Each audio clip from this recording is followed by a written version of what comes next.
It is 10:43 at night. Sarah is sitting at the kitchen table after a long shift at the hospital. On the table there is a laptop, a banking app, a few bill envelopes, and a cup of coffee that has gone cold.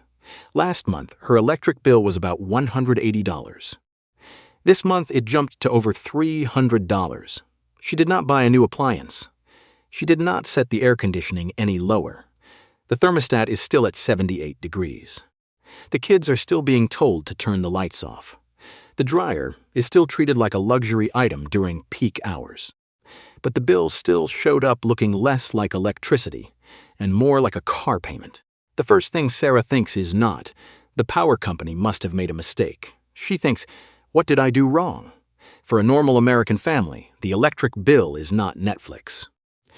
You do not just hit cancel. You pay it if you want the fridge to keep running, and if you want a Georgia summer to stay out of your living room. But the scariest part is not the number over $300. It is a tiny line buried under the details. Recovery rider. It sounds so dry that your eyes don't want to skip it. But when Sarah clicks deeper, the bill stops looking like a charge for electricity. It starts looking like a reminder that she may be paying in advance for something that has never served her home. This is where the trap gets its name, the prepaid grid trap. On the surface, Sarah is just paying her power bill like she does every month. But underneath it, another mechanism may be working. Ratepayer risk shift. That means construction risk is being moved away from the utility company and its shareholders, and pushed toward the people who pay the bills. Put simply, you think you are paying for electricity you already used. But in some systems, a utility can collect from customers for a power plant, a transmission line, or a major infrastructure project that is not finished yet.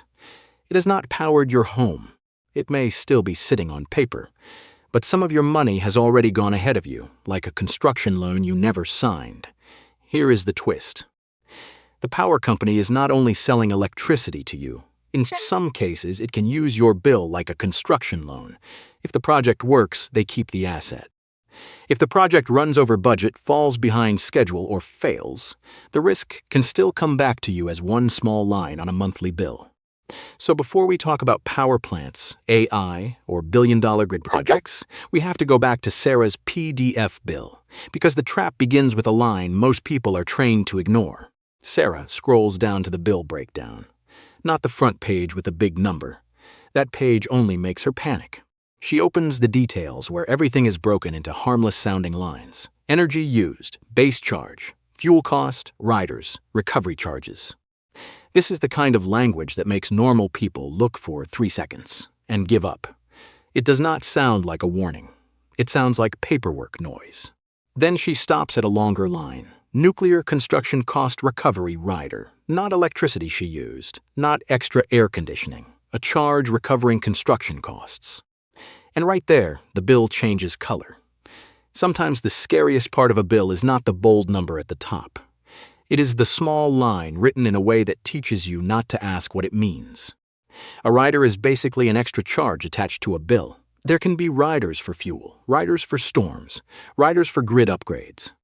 And in some cases, riders for large construction projects that are not finished yet. The line can be small enough to ignore month by month. But the project behind it can be big enough to swallow billions of dollars. That is when Sarah starts to understand something. This bill is not only telling her how much electricity her house used, it is also telling her what the system is trying to recover money for. And to understand how a recovery charge can show up before a project actually serves the public, you have to look at an old rule in the power business and how that rule got flipped. In the electric utility world, there used to be a very simple idea. If something was going to be charged to customers, it should be used and useful. In plain English, if a power company wanted to build a new plant, a new transmission line, or a new substation, the company carried the construction risk first. It borrowed the money. It managed the timeline. It paid the interest. Only after the project was actually finished and serving customers could those costs be folded into electric rates. In the old world, you paid after the thing existed. You flipped the switch. The power came into your home. The bill came later. That logic sounds so normal that most people never even think about it. and that is exactly why the reversal matters. With construction, work in progress, or CWIP, the money can start flowing the other way. The project is not done. It is not generating electricity. It may not be serving your neighborhood. Sometimes it is still a mix of drawings, permits, concrete, and promises. But your bill may already be helping pay for it. You are not paying after it becomes useful. You are paying while it is still trying to prove that someday it will be useful. If the utility borrowed money from a bank, the bank would ask questions. Could this project run over budget? Could it miss deadlines? How risky is it? But when the money is collected through the bill, Sarah is not sitting in the loan approval room. She does not receive stock. She does not receive interest. She does not vote on the plant design. She just receives the bill. This is where the word customer starts to crack. You are not only buying electricity, you are helping finance the company that sells electricity to you. You fund the risk. They keep the asset. And if the project is delayed, over budget, or abandoned, its shadow can still sit on your bill for years. If that still sounds like dry accounting, look at Georgia. That is where this accounting tool became a very real, very expensive story. And it is familiar to anyone who has ever opened an electric bill and felt like they were staring at a car payment. Plant Vogtle is where the trap leaves theory and walks straight into the power bills of Georgia customers. Sarah looks up the phrase nuclear construction cost recovery. She realizes this was not some new fee that showed up during one bad month. For many customers, it had been there since 2011, while the nuclear project was still under construction, and the final cost was still a giant question mark. The issue was not only that the project was expensive. The issue was that many people paid before they could know what the final price would be. Plant Vogtle was delayed by about 7 years. According to the research, costs rose by about $17 billion. And when the plant finally came online, customers did not open their bills and find a thank you gift for waiting. They saw rates climb sharply, close to 24%, while many households already felt their power bills swelling into car payment territory. Think about that at the level of an ordinary kitchen. Every month, Sarah pays a little more. A little does not sound big enough to rage about. A little sounds like something people ignore because they still have to go to work, buy gas, buy groceries, pay car insurance, and keep the house running. But added up over years, the research shows that an average Georgia household paid roughly $1,000 in advance for this project through monthly bills. $1,000 is no longer a small line item. It is a mandatory investment that nobody lets you call an investment. If you put $1,000 into a company, at least you know you are taking risk in the hope of some reward. Sarah does not get shares. She only gets a higher bill, and an explanation written in language complicated enough to make a normal person tired before they can get angry. Georgia is the version where the plant eventually worked, but that does not make the trap disappear. It only shows that even when the project survives, bill payers can still be dragged through years of costs, delays, and extra charges. And if this is the successful version, the scarier question is this: what happens when the project dies but the bill keeps living? Georgia was painful enough. But at least Plant Vogtle eventually produced power. South Carolina is the version that makes people stop cold. What happens if the project dies but the bill keeps living? That is the story of VC Summer. 2 nuclear reactors were promised as part of the state's energy future. Customers paid in advance through a legal mechanism called the Baseload Review Act. Every month, a small piece of the bill flowed into a project they had almost no control over. Then year after year, the project fell behind, costs ballooned. Public trust stretched thin like an overloaded wire. After 9 years, roughly $9 billion had been spent on the project. Then it was abandoned. No magical stream of electricity flowed into people's homes. No thank you for financing this moment arrived. What remained was a construction site with grass growing through it, concrete sitting still, and steel rusting in the southern sun. A ghost plant. But the ghostliest part was not at the site. It was on the bill. According to the research, in some cases, customers could still be paying a significant part of their bill for debt tied to this dead project. somewhere around 5% to 18%, and the stories could stretch all the way to 2032. That means a family could turn off extra lights, suffer through more heat in the summer, skip a dinner out, and still be paying for a plant that will never light their living room. That is the coldest punchline of the prepaid grid CWIP. The plant stopped being built, but the bill did not stop being collected. And after South Carolina, the question is no longer, was this project expensive? The question is this, was this a one-off disaster? Or is this a pattern repeating under different names? South Carolina was not some rare wrong turn. In Mississippi, the Kemper project was once sold as the future of clean coal. The project began at around $2.4 billion. Then it grew to around $7.5 billion. The technology did not arrive the way it had been promised. The plant ultimately shifted to natural gas. But more than $1 billion in costs could still land on the side of the people paying the bills. A failed technology experiment with the laboratory placed inside ordinary wallets. Then there is Nevada, where the story is not only about money, it is about time. With the Greenlink transmission project, the research records a chilling calculation. A ratepayer might need to stay on the system for 52 years before seeing a net benefit. If you are 40, you would have to wait until you are 92. If you are a renter signing a 12-month lease, you may be paying for a promise longer than your entire life as a tenant in that apartment. At that point, long-term savings starts to sound less like a promise, and more like an appointment many people will never live long enough, or stay put long enough to reach. But to be fair, utilities do have an argument. On paper, it can sound almost responsible, and that is what makes the trap more dangerous. By now, it is easy to think, so are utilities just making regular people pay for their mistakes? The more uncomfortable answer is this. They do have an argument that can sound reasonable. They will say power plants, transmission lines, and major grid projects cost billions of dollars. They take years to build. If the utility borrows all of that money, interest costs pile up. If some money is collected earlier through bills, financing costs may go down, and customers may avoid a huge rate shock later. On a spreadsheet, that can make sense. And this video is not saying America does not need new power infrastructure. The question is not whether the grid should be stronger. The question is who pays before it exists. Who carries the risk if it misses deadlines, and who owns the asset when it is finished. The argument only holds if the project comes in on time, on budget, and actually serves the people who paid for it. It also only holds if the company still has a strong reason to control costs. But history shows the opposite can happen. Georgia ran late. South Carolina was abandoned. Mississippi had a failed technology bet. Nevada asks people to wait on a promise longer than half a century.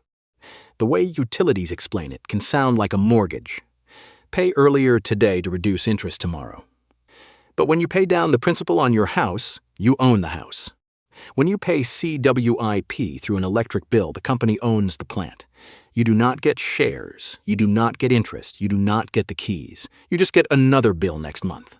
So the real question is not, can collecting money earlier reduce interest? The real question is, who owns the thing being built with your money? Paying down a mortgage builds your house. Paying CWIP builds their asset. And now this old accounting tool is coming back for a very modern reason. AI is hungry for electricity. That is why this story does not only belong to Georgia, South Carolina, or old power projects. The prepaid grid trap is getting hot again because America is entering a new electricity hunger. Not only from air conditioners in people's homes, but from giant buildings that quietly consume power all day, data centers. Every time Americans ask AI a question, upload photos to the cloud, watch videos, or let software process data in the background, servers are running somewhere. Meta, Google, Microsoft, Amazon, and the wider digital economy need electricity. They need transmission lines, they need substations, they need new plants, they need a stronger grid. But the dangerous question is not only, how much electricity does AI need? The real question is, who has to pay up front for the grid that feeds it? This is where the story circles back to Sarah's bill.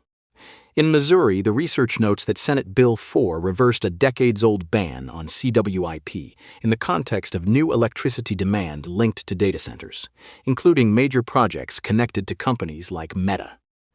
Consumer advocates estimate that extra charges could cost a household around $1,115 a year. That is not background noise on a bill. That could be groceries, car insurance, medicine, or several months of electricity. In North Carolina, Senate Bill 266 is described as a way to give Duke Energy more room to collect costs early for power infrastructure, with risks and costs that could reach into the tens of billions of dollars. You do not need to memorize every bill number. You only need to remember the mechanism. A data center needs more power. A utility asks for the right to build more, and the household electric bill may become the funding pipe. That is the twist of the AI era. Americans are worried AI will take their jobs.